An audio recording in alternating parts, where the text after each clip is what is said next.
खूप दिवस झिकझिक चालली. 1,61,00,000 एकर म्हटल्यानंतर जो तो म्हणाला माझी घ्या. आणि आता माझी परवा कलेक्टरने चर्चा झाली की त्यांना मूळ जागा जी हवी होती त्यातून 1/4 कमी झाली. आणि आता मुद्दा असा आहे की मग आता एवढा चांगला रेट मिळाला तर आमची का घेत नाही.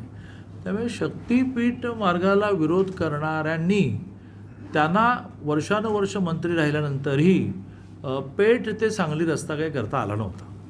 आणि त्या मानाने अटल सेतूपासून परवाच्या मिसिंग लिंकपासून डोळे आपले अक्षरशः आश्चर्याने थक्क होतात. असे प्रकल्प उभे कसे राहणार ना. अटल सेतू झाला, लोकांच्या जमिनी नाही गेल्या. मिसिंग लिंक झाली, त्या भागामध्ये समजा खंडाळ्याच्या आतून आपण काढला, पण काही जण तर सफर झालेच ना. आता बरं मिसिंग लिंकमध्ये जायला बरं वाटतं.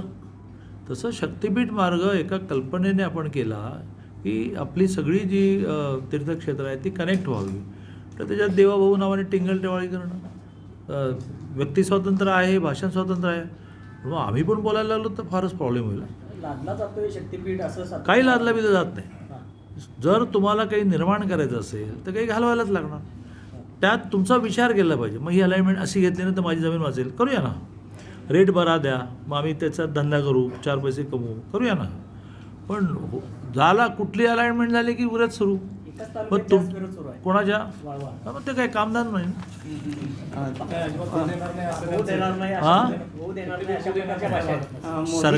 सरकार सामान्य नागरिकाला एखादी गोष्ट कन्व्हिन्स केल्याशिवाय पुढे जाणार नाही. त्यामुळे आता जी अलाइनमेंट आली आहे त्याचा अभ्यास कलेक्टर महोदय करतायत. त्यातली जी अस्पष्टता आहे ती मी स्वतः मुंबईमध्ये स्पष्टता करून घेतो. आणि मग गाववाईज आपण सांगू की बाबा एवढंच क्षेत्र तुमचं जात आहे, एवढं कशाला भाऊ करताय, तर माझं जास्त जात आहे, चल मग अलाइनमेंट बदलता येईल का, असा सगळा विचार करू. शेतकऱ्यांवर अन्याय करणारं हे सरकार नाही. शेतकऱ्यांचा कळवळा असणाऱ्यांनी त्या काळामध्ये जी विमानं, रस्ते, धरणं बांधली त्यात काय शेतकऱ्यांची जागा न घेता आकाशात बांधली काय. हां, उठसूट आपलं टीका टिप्पणी करणार, पण ठीक आहे, अधिकार आहेत.